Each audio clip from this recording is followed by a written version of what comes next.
আসসালামু আলাইকুম। দেশে বা দেশের বাইরে যে যেখান থেকে আমার এই ব্লগটি দেখছেন, আপনাদের সবাইকে আমার চ্যানেলে স্বাগত জানাই। আজকে নতুন একটা ব্লগ নিয়ে চলে এসেছি। আশা করছি আপনাদের কাছে ভালো লাগবে। ততক্ষণ পর্যন্ত বাংলাদেশি মম ইন ইউএস এর সঙ্গেই থাকুন।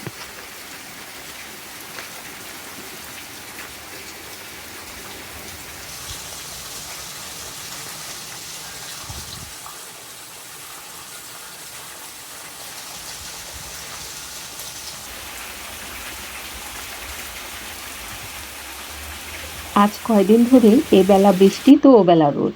এই চলছে। আজকেও দেখুন কি সুন্দর ঝুমঝুম করে বৃষ্টি পড়ছে। তো একটু রেকর্ড করে রেখেছি। আর শুরুর দিকটাতে ভয়েস দিই নাই এইজন্য বৃষ্টির যে শব্দটা সেটা রেখে দিয়েছি। এদিকটাতে মায়রা আর মারিয়া এসেছে। ওরা নাকি একটু বৃষ্টির পানিতে ভিজবে। ভিজুক, ছোট মানুষ, একটু বৃষ্টির পানি দিয়ে যদি একটু খেলাধুলা করে ওদেরও ভালো লাগবে। তো ছেড়ে দিয়েছি। ওরা ছাতা নিয়ে এসেছে। এই বৃষ্টির মধ্যে একবার এদিক সেদিক করে হাঁটাহাঁটি করছে আর ২ বোন খেলা করছে। অনেকক্ষণ ধরে বৃষ্টি হলো। তো এখন বৃষ্টিটা নেই, আমি বাগানে চলে এসেছি। আর এই যে দেখুন আম গাছটা, এই আম গাছটা আমরা বাজার থেকে আম কিনে এনে খেয়ে তা আঁঠিটা লাগিয়ে রেখেছিলাম। আর সেখান থেকে এত সুন্দর একটা আম গাছ হয়েছে, ভাবতেও পারি নাই এত সুন্দর আম গাছটা হবে। আর এটা লেমন গ্রাস। এই যে ব্রাউন যে অংশটুকু এতটুক করে কেটে আমি পানির মধ্যে করে রেখে দিয়েছিলাম। ২ সপ্তাহের মধ্যেই এত বড়, বড় পাতা আর শিকড় হয়েছে। তো আমি ২ টা গাছ নিয়ে ভীষণ খুশি। এখন লেমন গ্রাস গাছটা লাগিয়ে দিব। আর আম গাছটা এখন লাগাবো না, আম গাছটা আরেকটু যখন বড় হবে তখন লাগিয়ে দিব। চাইনিজ সবজি রান্না করতে তো এই গাছটার ভীষণই প্রয়োজন হয়। আর এইটা বাজার থেকে কিনতে গেলেও অনেক দাম নেয়। তো আলহামদুলিল্লাহ একটা বাগানে হয়েছে, খুব ভালোই হবে গাছটা হলে। আর চলুন এখন ঘরে যেয়ে দেখাই যে কেমন গাছ আমরা কিনে এনেছিলাম। এই যে দেখুন একদম শুকনা একটা গাছ, যেটা কিনা আমি ডিপ ফ্রিজে রেখে দিই, রান্নার আগে খাবারের মধ্যে দিয়ে দিই। তো সেই গাছই একটু পানিতে দিয়ে রেখেছিলাম, তা থেকেই এত সুন্দর গাছ হয়েছে। এটা কিন্তু সম্পূর্ণ মরা একটা শুকনা গাছ, ডিপ ফ্রিজ থেকে বের করে রেখেছি। এখন এসেছি কিছু সবজির লতাপাতা কেটে নিয়ে যাব তার জন্য। আর এসে দেখি একটা সুন্দর ফড়িং বসে আছে। অনেকদিন পর ফড়িং দেখলাম। তো এই যে আমার শসা গাছটায় মাশাআল্লাহ কটা শসা ধরেছে। তো শসাগুলো কেটে নিব। কারণ এগুলো বেশ খানিকটাই বড় হয়ে গেছে। এর চেয়ে বড় হয়ে গেলে আর খেতে ভালো লাগবে না।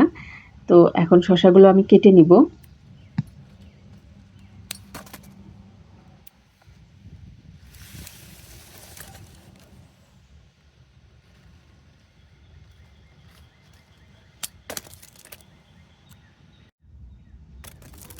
যেহেতু এবেলা ওবেলা করে বৃষ্টি হচ্ছে, যার কারণে গাছগুলোও মাশাআল্লাহ খুব সুন্দর হয়ে উঠছে। আর এই যে দেখুন কি সুন্দর গাছগুলোতে টমেটো ধরে গেছে। এই পাশটাতে নিতে এসেছি কিছু কলমির শাক। শাকগুলো অনেকটাই বড় হয়ে গেছে। তো শাকগুলো এর আগেও আমি কেটেছিলাম। কাটার পরে মনে হচ্ছে শাক আরো বেশি ভালো হয়েছে। তো শাকগুলো এখন কেটে নিব আমি। আমার সবজির বাগানে এই ১ম বার কলমি শাক লাগিয়েছি। তো আলহামদুলিল্লাহ শাকগুলো খুবই ভালো হয়েছে। তো ২ পাশে যেহেতু কলমি শাকগুলো একটু বেশি হয়ে গেছে আর মাঝখানে লাগিয়েছিলাম পটলের গাছ। তখন বুঝতে পারি নাই যে বীজটা আমি লাগাচ্ছি এখান থেকে পটলের গাছ হবে। তো মাশাআল্লাহ এখানে আমার ২ টো গাছ হয়েছে। কিন্তু ২ পাশে শাকের চাপে আ এই পটলের গাছগুলো বড় আর হতে পারছে না। তো তার কারণেও একটু চারপাশ থেকে শাকগুলো কেটে একটু নিয়ে নিচ্ছি, যাতে এই গাছগুলো একটু আরাম করে বড় হতে পারে। এই যে দেখুন গাছটার কি অবস্থা। এখন চারপাশ থেকে শাকগুলো নিয়ে নিলাম। এখন গাছটা একটু আলো বাতাস হয়ে তাড়াতাড়ি একটু বড় হতে পারবে। তো এখানে অনেকটাই কলমির শাক আমি নিয়ে নিয়েছি। এখন চলে যাচ্ছি একটু মটরশুঁটি তুলতে। গাছটাতে বেশ কিছু মটরের শাক খাওয়া হয়েছিল। এখন এই ফলগুলো তুলে নিয়ে যাই। একটু পানি দিয়ে সেদ্ধ করে বা কাঁচা অবস্থায় খাওয়া যাবে। কারণ এই ফলগুলো এমনি খেতেও মজা লাগে, একটু মিষ্টি, মিষ্টিও লাগে। তো নিয়ে যাই, বাচ্চারাও খাবে, আমরাও একটু খাবো। গাছের ১ম ফল। এই তো বেশ কিছু মটরশুঁটি আমি নিয়ে নিয়েছি। আরো গাছে কিছু আছে, ওগুলো আর তুলছি না। ওগুলো দিয়ে বীজ হবে। আর এই যে গাছটাতেও মাশাআল্লাহ খুব সুন্দর ঢেঁড়সের ফুল এসেছে। আবার ঢেঁড়সও ২-১ টা করে তুলে, তুলে খাওয়া হচ্ছে। তো অন্য একটা গাছে দেখি আরো শসা হয়ে আছে, খেয়ালই করি নাই। তো সেখান থেকেও কিছু শসা নিয়ে ঘরে চলে এসেছি। অনেকটাই শাক হয়েছে। এখন এগুলোকে কাটা-বাছা করে নিতে হবে। আসলে নিজেদের বাগানের শাকসবজি যতটুকুই খাওয়া যায় ততটুকুই ভালো। একটা অন্যরকম ভালো লাগা কাজ করে, তাই না? তো অনেকটাই শসা হয়েছে। এখান থেকে কিছু শসা নিয়ে এখন কেটে দুপুরে খাবার টেবিলে দিয়ে দিব। তার জন্য কটা শসা নিয়ে নিলাম। আর এদিকটাতে কিছু পুঁইশাকও আমি তুলে এনেছিলাম। এইটা দিয়েও আজকে একটু মাছের মাথা দিয়ে রান্না করব। কেটে বেছে ধুয়ে রেডি করে রেখেছি। তো ২ চুলায় আমি রান্না বসিয়ে দিয়েছি। এক চুলায় লাউ দিয়ে আমি ইলিশ মাছ বসিয়ে দিয়েছি। আরেক চুলায় ঢেঁড়স দিয়ে আমি চিংড়ি মাছ রান্না করছি, যেটা আমি সরিষা বাটা দিয়ে করি। আজকে ঘরের বেশ কিছু কাজ ছিল, যার কারণে রান্নার যে রেসিপিগুলো সেগুলো আজ শেয়ার করতে পারছি না। অন্য কোনো ভিডিওতে ইনশাআল্লাহ শেয়ার করব।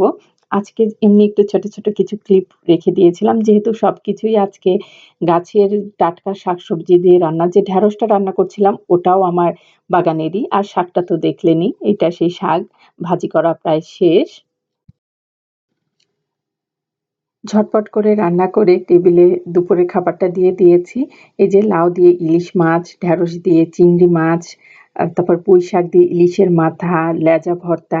এটা ইলিশ মাছেরই লেজা ভর্তা বলে যেটা, সেটা করেছিলাম। সাথে ছিল শাক ভাজা আর মাছ ভাজা।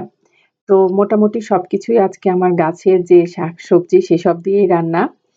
তো সবকিছু রেডি করে আমি টেবিলে দিয়ে দিলাম। এখন দুপুরের খাওয়াটা খেয়ে নিব।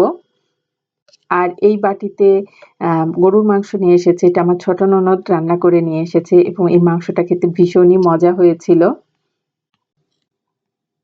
দুপুরে খাওয়া-দাওয়া সেরে গল্পগুজব করে এখন বিকালের দিকে আমি একটু রান্নাঘরে চলে এসেছি। আজকে মাথার জন্য একটা তেল বানাবো, মাথার চুলের জন্য। তো সেই তেলের জন্য আমি এখানে একটা পেঁয়াজ ব্লেন্ড করে রসটা নিয়েছি আর ২ টেবিল চামচ মতো কালিজিরা আর মেথি নিয়েছি। এখানে অনেকেই আস্ত পেঁয়াজি কুচি করে নেন। আমি সেভাবে নিই নাই, আমি পেঁয়াজের রসটা নিয়ে নিয়েছি। আর নিয়ে নিয়েছি রোজমেরির পাতাটা, শাঁসটা ফেলে দিয়ে শুধু পাতাগুলো নিয়ে নিয়েছি। আজকে আমি রোজমেরির যে তেলটা মাথার জন্য যেটা খুবই উপকারী সেটা বানাচ্ছি। তো এর জন্য আমি একদম খাঁটি নারিকেলের তেল যেটা সেটা নিয়ে নিয়েছি। আপনারা চাইলে যেকোনো নারিকেলের তেলই ব্যবহার করতে পারেন। আপনাদের কাছে যদি রোজমেরির পাতাগুলো না থাকে তাহলে সেক্ষেত্রে কারি পাতা, জবা ফুল বা জবা ফুলের পাতা এই টাইপের জিনিসগুলো দিয়েও তেলটা বানিয়ে নিতে পারেন। আমার কাছে যেহেতু রোজমেরি পাতাটা অ্যাভেলেবল ছিল তাই এটা আমি করে নিয়ে নিচ্ছি। তো এই তেলটা কিন্তু মাথার জন্য খুবই উপকারী। আমার মায়েরার মাথার চুলগুলো প্রায় নষ্টই হয়ে যাচ্ছিল। হঠাৎ করেই চুলগুলো উঠে যাচ্ছিল। মাশাআল্লাহ এই তেলগুলো ব্যবহার করার পর থেকে আমি খেয়াল করলাম যে ওর চুল পড়া অনেকটাই বন্ধ হয়ে গেছে এবং চুলও মাশাআল্লাহ আগের মতোই হচ্ছে আস্তে, আস্তে। তবে মাঝে ওর চুলগুলো অনেকটাই নষ্ট হয়েছিল, যেটা নিয়ে আমি খুবই চিন্তায় ছিলাম।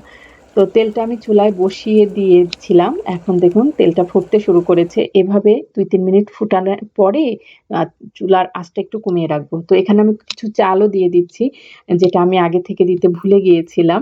তো সেটাও দিয়ে আমি একদম মিডিয়াম হিটে আর ৪-৫ মিনিট মতো এটা জাল করে নিব। আপনাদের কাছে যদি আমার ভিডিওগুলো ভালো লাগে অবশ্যই আমার চ্যানেলটা সাবস্ক্রাইব করবেন। পাশে থাকা বেল আইকনটা ছোট্ট করে ক্লিক করবেন যাতে যখনই আমি নতুন কোনো ভিডিও দিই তার নোটিফিকেশনটা আপনার ফোনে সবার আগে পৌঁছে যায়। আর হ্যাঁ, আমার Facebook পেজটা ফলো করতে ভুলবেন না। তেলটা যেহেতু আমি একদম কম আঁচে ফুটিয়ে নিয়েছি, এতে করে তেলের মধ্যে যে আমি রোজমেরি, কালিজিরা, মেথি এগুলো ব্যবহার করেছি, এগুলোর রসটা তেলের সঙ্গে খুব সুন্দর মতো মিশে গিয়েছে। এখন আমার তেলটা হয়ে গেছে। এখন চুলা বন্ধ করে তেলটা ঠান্ডা করে তারপরে একটা বয়ামে আমি ঢেলে নিব। আর এই তেলটা ঠান্ডা একটা জায়গায় রেখে বেশ কয়েকদিন ব্যবহার করা যায়, যেটা নষ্ট হবে না। তবে গরম কোনো জায়গায় সূর্যের তাপ লাগছে এরকম কোনো জায়গায় রাখলে তেলটা কিন্তু খুব দ্রুতই নষ্ট হয়ে যায়। তেলটা আমি ছেঁকে বয়ামে ঢেলে নিয়েছি। আর এই তেলটা মাথায় দেওয়ার পরেই যে আপনার শ্যাম্পু করতে হবে ২-১ ঘন্টা পরে তা না। আপনি ২-১ দিন মাথায় রেখে তারপরও শ্যাম্পু দিতে পারবেন। তো এটা কিন্তু চুলের জন্য খুবই উপকারী একটা তেল। বাসায় বানিয়ে ট্রাই করে দেখতে পারেন।